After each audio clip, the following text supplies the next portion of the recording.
Welcome to this game's Metagame Minute. I'm Red Weissenfels. To Metagame Minute, I'm the real Red Weissenfels. Let's go ahead and take this around the new horn order, starting with Milo. Yeah. Milo, you landed some great punches. You were afraid of the water upstairs, rightfully so, I think. Some good thought energy with the scrying orb downstairs and things like that.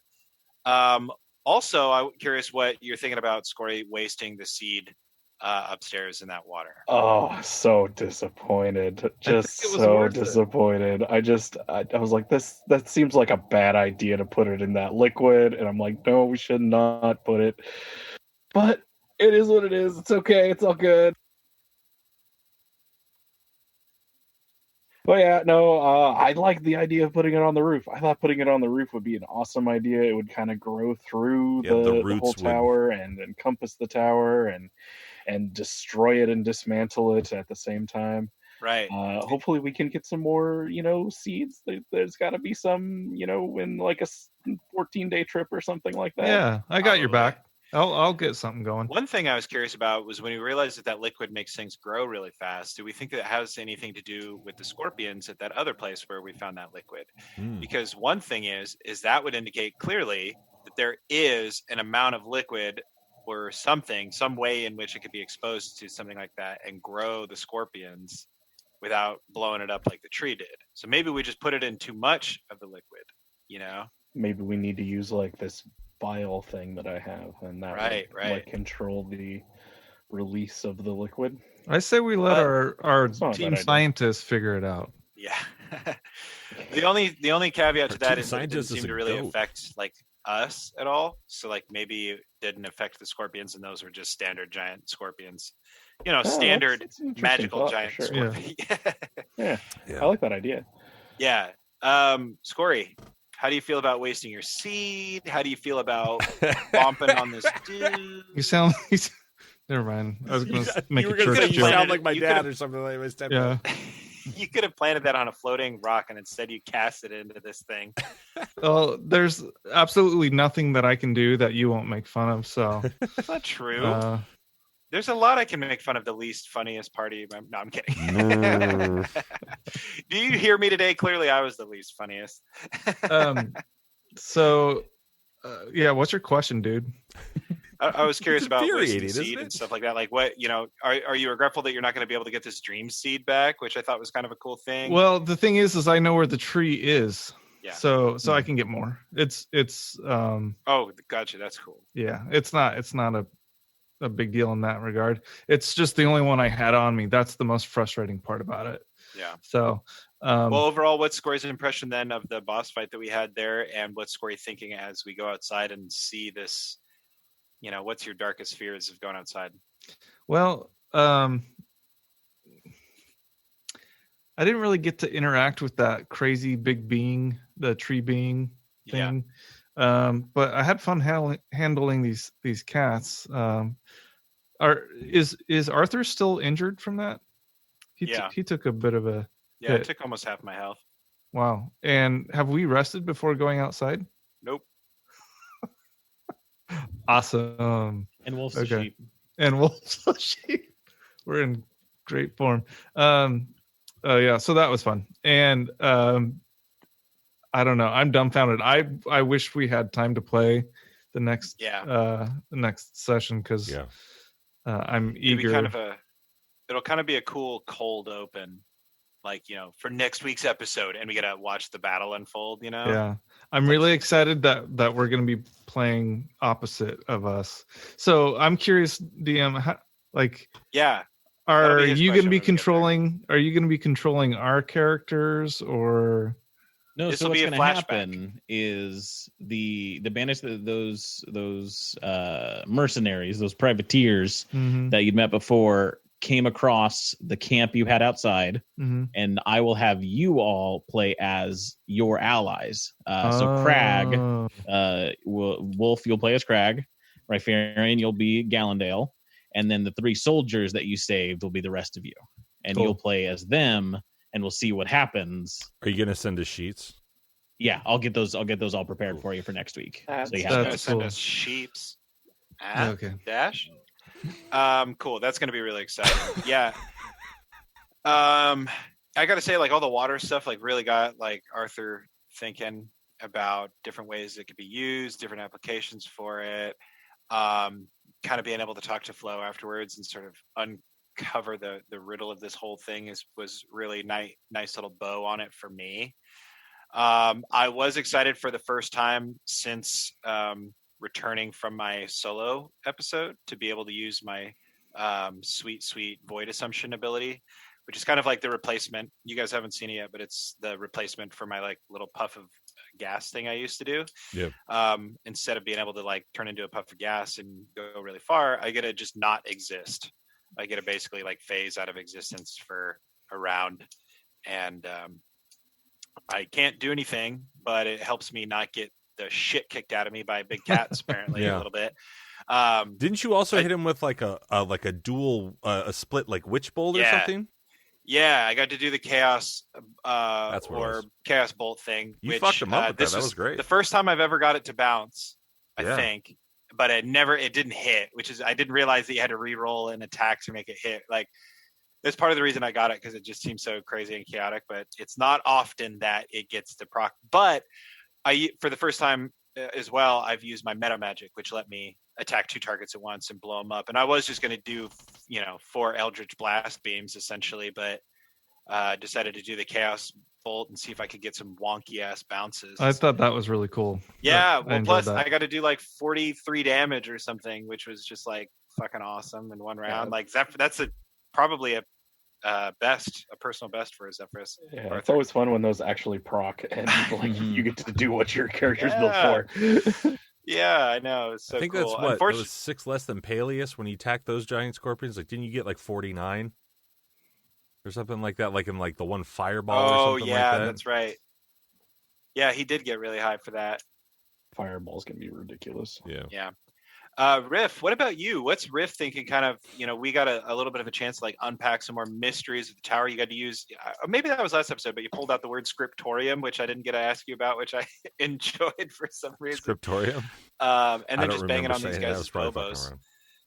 I enjoyed the battle or whatever. I genuinely, I started taking weirdly after 5 years of doing this podcast with you guys, I started taking notes, and it's only about stuff I like, though. So it's like I go, Scory, like Seed, good idea. I really like that because I genuinely thought in the moment, I was like,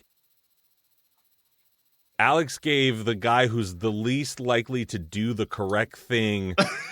And he was just like, Kobe. And just like threw it in the water. I was like, fuck yeah, that thing's going to start growing. And I also enjoyed the idea of Mr. Ball of like putting it on the roof, because it's like the entire roots take over the tower and suck all the, all that sort of thing. I thought that was a really cool idea as well.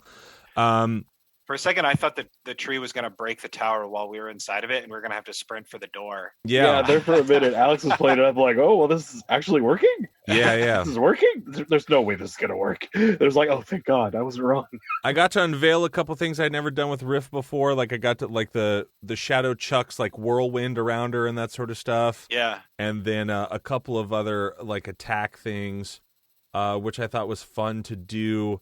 I'm into taking like all these notes. I'm into getting this stuff, but in my head, I want to take the notes, in Riff's head rather. It's like I want to take the notes because I want to get back to the scientist and see more of his books and see if like what we saw in the field can translate to like maybe like fill in puzzle pieces that he's missing in like his notes and that sort of stuff. Yeah. I thought the weird sort of mending thing, like in between like the 2 different types, like that was super neat. Like Riff was taking notes on that and going like, oh, this is interesting because it's almost like, mechanical and druid shit, almost like, I guess, like in a very simple way.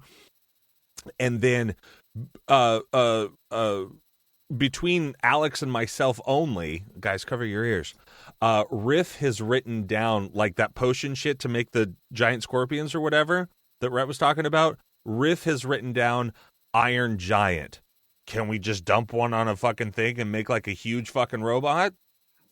That's like in her little notebook that she's going to privately share with the mad scientist and be like, yeah, I mean, permanent enlarge spell on Ball. That'd be sick. I'm like, what if we dump like one of these, like we put together like one of these Warforged or whatever, and we just overload it, we just overchug it, and then it just, becomes like a huge fucking, whatever, like giant fighting kaiju, basically. Yeah. Gotta be careful overclocking your Warforged. Mr. Thrakus Chainsbane. What? You got to use your reckless attack in true wolf fashion, man. You missed some big ones, but you hit some big ones. I always wonder what it's going to be like when you just start laying those things down. What did Wolf think of the fight? And I guess all the preceding stuff. Like, he kind of got turned into a sheep. I'm curious, like, what you're thinking about that. Yeah, I mean, he's not happy about getting turned into a sheep. And, I mean, once he did, he realized Ball was just using him. Not because he wanted to do experiments with him, but because he didn't want to suffer the consequences of said experiments. He didn't want to be a sheep. It kind of reminds me of like Zephyrus back at the mansion back in season 4, where he's like, "Hey, didn't those guys do us wrong or something?" Like he kind of like tricked you into doing something for him or whatever. I did try that. Yeah, I was surprised because I tried to do that to you back in the last season, and you totally did not buy it. But Mr. Ball's like, "Let's do some science," and this is, I guess, the most fitting punishment because, like, you were Ball's little sheep. Like, yeah, let's do that. And now you're a real sheep. I am going to murder the entire party. I just want to let you know I'm going to lay waste to this entire adventuring party. And I'm going to mount your skulls, onto my little war wagon, and I'm going to go around the country decimating villages. I'm going to be as a sheep. No. The moment he comes out of sheep form, he just starts swinging his axe. If we were to shear wolf sheep, what kind of garment would you want to be made out of wolf sheep's? Let's all get hats. Let's get matching hats. You can shove all of it up your guys' ass. That's what I think you could do. Because we're all getting murdered. Yeah. Great. You pop out a sheep form. Hey guys, where'd you get those? You know what you guys can do? You can use all that wool to line your coffins because you're gonna need it. I'm gonna fucking kill every single one of you. Here's the last thing I want to ask Dash, and to the whole party. So we're going out into this whole thing, and we're gonna witness the flashback firsthand, meta style. But let's just say the bad guys win that encounter, and there's a field of corpses, and now our biggest swinger is a sheep, and we're just like, Riff has got you think covered. about that? I'm not worried. Oh wow! Hopefully they'll be very wounded. Yeah, I'm with. And we'll be fine. Yeah, That's a hopefully good point. they'll do enough damage. Also, I mean, I would imagine like a druid thing. If he gets killed as a sheep, he pops back into his form. So maybe, but or if I just die, I just die. Yeah, no death saving throw because he's a sheep. When you die inside a sheep, you die in real life. Yeah, I do like the imagery of this wolf sheep charging out into the battlefield and trying to headbutt things. Headbutt shit, yeah. That was the perfect reaction too. Like immediately turning to Ball and being like, "Fuck you, man!" Yeah, and then, that was the best. And also, also, 20, that was pretty fun. Right, you fucked up on that dad joke with wolf and sheep's closing. Like, next time. I'm suffering a little slow, so. I All right, do and Alex, I do like the poetry of that. I know, wolf that was becoming so a sheep. perfect. That's good. And Alex, we already kind of had the answer to the question I wanted to ask you, but is there anything else you wanted to add before we sign off? No, I was I knew this is how I wanted to kind of end this tower. You guys leaving was, those bandits coming in and messing with your group outside. You'd spent a little time in there, so I'm excited to. I think this will be an interesting way to resolve the NPCs fighting enemies. I'm gonna have you guys make those decisions. Yeah, it'll be fun. I'm glad mine stayed back at the chateau now. Yeah. Well, there was the timer, y'all. That was this week's Metagame Minute. We hope you enjoyed it. Come back here Monday, wherever you get your podcasts, and we will play out this encounter just like an episode of Game of Thrones. Grab your sword and keep on adventuring. Cool.